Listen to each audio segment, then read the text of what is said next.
Today, we're talking about something that's a little bit unfortunate, and it is how my brand new 3-4 day old now TikTok account that has 600 followers, or had 600 at the time, actually outperformed my 100,000 follower Instagram account that I've spent the past 10 years building. Let's talk more about it in the video.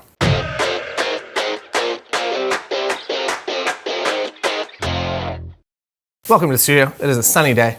It is cold, but it is sunny. You might notice a new camera. I woke up this morning and my battery on my Sony FX3 was dead. Apparently, if I leave the power on switch, it never powers off. So new camera today. I hope you enjoy it. And as part of the 30 days of content here on the member site in about an hour from now, I'm actually going to be giving you 10 content ideas that you can go out and you can create right now. Actually, you don't have to go out. A lot of them you can just do with footage or with photos that you already have. But they're ideas to help you build content and to get, at least in the process. I feel like it's very hard to do the first video or the first blog post or the first really in-depth caption on Instagram. But then as soon as you get the ball rolling a little bit and you get in a little bit of a habit, so these pieces of content are there to do that, and you can steal the headlines, you can just make them your own. So head over to the member site if you're interested in that. Today, we're talking about a thing that so the idea originally was that I was just gonna start a TikTok account. We're in lockdown here. We can't do anything interesting or fun outside. So I figured it would be a good month just to go kind of heavy onto TikTok. And I feel like it's something that I've been nervously avoiding. I was like, I don't really want to start a new platform, like starting a whole new platform with a whole, it's not the same audience there as Instagram or YouTube. So even though I have a little bit of a following here and on Instagram, as we, I guess, kind of saw that when I posted and I was like, hey, come follow me, I'll follow you back. I think about 400 people total came over. So I was starting basically with like the 400 people, and you're likely probably one of the ones that are watching this right now. So about 400 people came over. So that's kind of where I started from. So it was nice to have at least a couple of people that were like, hey, I like wedding photography content. I'll like that.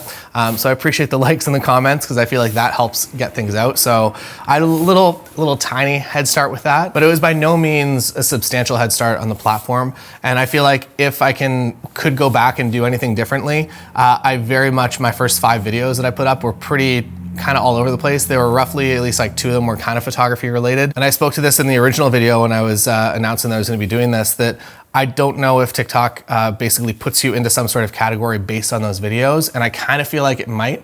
So I don't know if there's any way to ever prove that, but I would say if you're coming to the platform, whatever you want your content on that platform to be, start with the best of the best and begin from there. That way, your account will always be known as somebody that is a local photographer or a local wedding photographer or whatever it might be, rather than being like, I'm gonna do this trend and then I'm gonna try this trend and then I'm gonna try this and then I'm gonna do a joke about crypto that's gonna go really well and it's gonna skew my profile for the rest of time. I don't know, I'm still learning.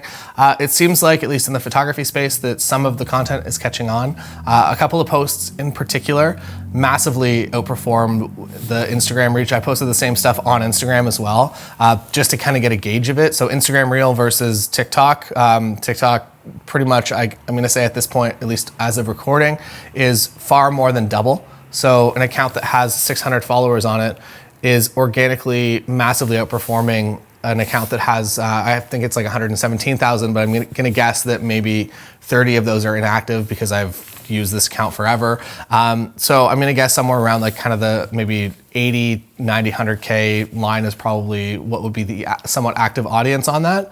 And to have that outperformed, something that you've worked so hard on and you built for so long, outperformed by a new platform that you have a couple friends on, but not really a whole lot, is pretty crazy. That in those first couple of videos, or maybe the first couple of days of your account, that TikTok's gonna give you, like, it's gonna blast one post to the moon just to get you hooked on the platform, that you're always gonna be trying to recreate those results. That absolutely happened. So that was a truth to that. But it's happened again since then. So I know that this is not a thing that should only happen one time. And it's also nice that it happened within the photography space. So I'm going to call the video that I did, I'm going to call it a viral success within the photography space. So as a business owner, as a content creator, I don't need that 500 million view video to go viral everywhere that's about some general content that's not going to attract a core audience, because basically what's going to happen is if I'm releasing all this random stuff and maybe people are coming over and they're following, they're never going to interact with another piece of content that I ever produce, which means that when I upload something and if it's not something that they're interested in, they're going to swipe past it. And that means that TikTok's not going to show that maybe to somebody else that would have been interested in it. It'll learn over time, but as kind of a person starting out on the platform, to attract attract a general or random audience really isn't the most ideal. What I will say though, and I mentioned this in the video a couple of days ago, is that it attracts a massively local audience. That even still, now that I guess the algorithm, at least in my Infinite feed, is it's learned kind of who I am, what content I like, it is still showing me locally based content, and local I mean maybe 2 hours from here.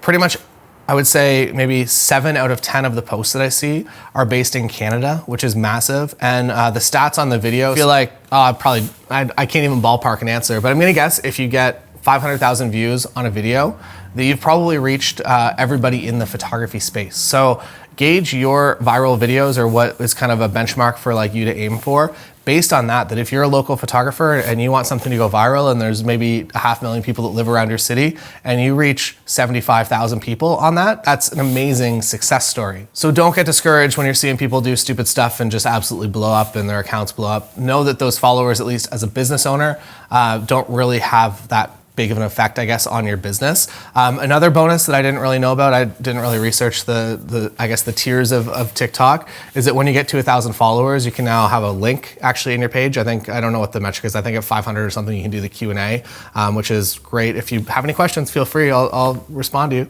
But then at 1,000, your link actually goes up on your profile, and you can now do a call to action to that. So I think that that's a pretty useful feature for us as business owners, that you can show off a cool shoot that you did in the local area, again, involve like a local landmark or something, so people are swiping through and they're like, oh, that's in my city.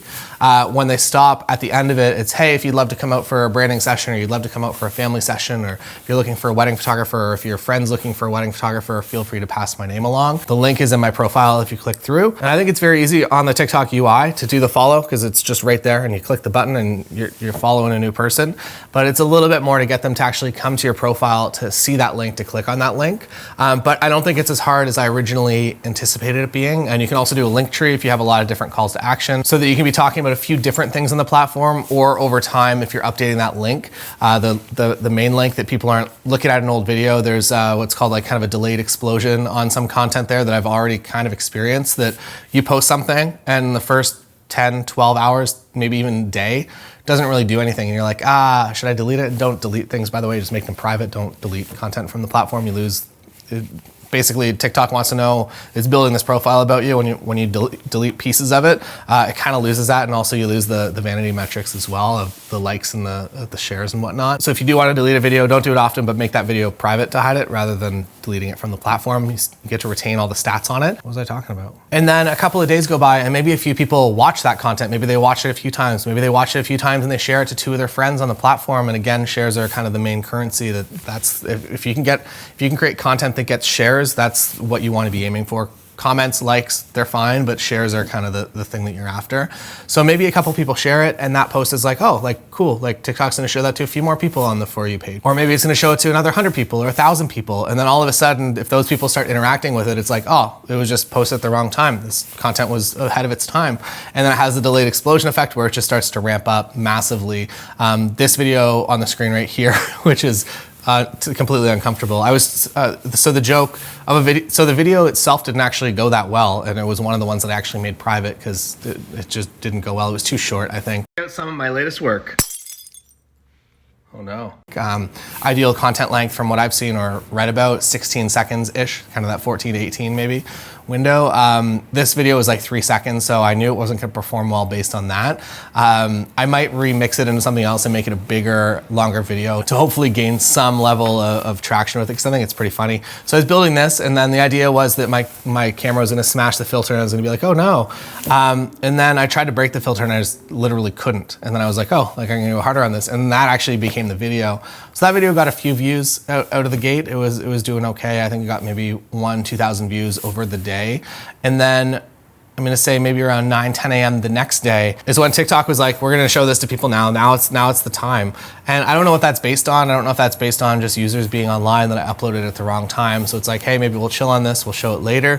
Whatever it is, I'm gonna try to figure it out, and at least at the end of these 30 days, bring you as much info as I can. But that video did have a little bit of a delayed pop to it. And I think that I easily could have maybe not deleted that video, but it wasn't one that I thought was going to be very successful. So be hesitant, don't delete things if they just don't perform well. Leave them for a little bit just to test them. I think at least when most people follow you, if they're watching something helpful on the For You page and they're clicking the follow button, a lot of them aren't necessarily, at least the first time they see your content, going to your profile. And even if they do come over to your profile, I'm sure if you're a user of the platform that when you're scrolling down the feed, you don't really look specifically at like the videos that aren't doing well, that you just kind of skim over those and they don't really have an effect. If I come to your profile and you have a few videos with 5,000, 6,000 views, I'm probably gonna watch those and be the most interested in those rather than looking at the content that's just not performing well. So leave it for a little bit. If it's like 3, 5 days, 10 days and it's still not performing well, maybe it makes sense to hide it. But again, don't do that too often. The huge success, I think, or at least the success that I can see for you on the platform if you want to promote a local business is the video that went over 100,000 people.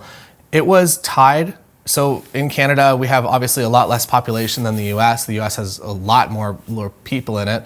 And for my post to be exactly tied in both countries, it was the same percentage, it was 39% in each country. That means that I'm getting a massive amount of traction within Canada. Similar to what I spoke about a few minutes ago, that content organically shows up when it's close in proximity to you. So I think as small business owners, I think that this is something that is more important than I originally thought. I was originally like, oh, another social platform, like cool, I guess I'll do this. I'll try to make a go of it. I'll make some fun content and see how it goes.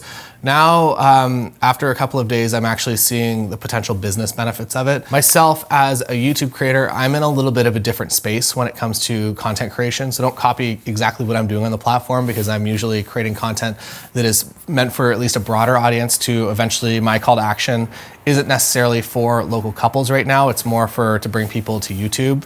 That's kind of where I saw the value, at least in using the platform for my personal purposes. But for you as a small business owner, there is so much content that you can create. And I feel like the way that, or at least the easiest way to come up with content ideas is just to go through what people have already done and don't just rip off what they've done. Just be inspired by some of the aspects of kind of what's happening there and how I could bring that to a local area or how I could do something similar in my local city. And by bringing that content and making it localized both geographically as well as to you as a photographer or a video creator, I think you're going to see some really surprising success on the platform. So I think that it actually, as of a couple of days into it, I have flipped my mind of being like, maybe don't worry about this, to actually like there is a lot of value here, and I think that there's value kind of right now. At least the way that I see things growing as a small business owner is that obviously like a year, maybe even 2 years ago, it was definitely a much younger demographic on the platform. Now I feel like kind of everybody's starting to be on the platform, which I'm sure ruins it for everybody that loved the platform before. But as a business owner and as somebody that can create content to get in touch with those people, I feel like if you can get on it now, you're actually going to just kind of beat the general wave, even though it seems like it's already there, it's already arrived. I don't think it's arrived for everybody that's going to be interested in your photography services yet. And I suspect that over the next couple of months or maybe the next year, that it will become a very valuable platform. So if you're up there, I guess the benefit is also that the younger generation is a lot more familiar with that platform and they're not on Instagram and they're not on Facebook nearly as much, if even at all on Facebook.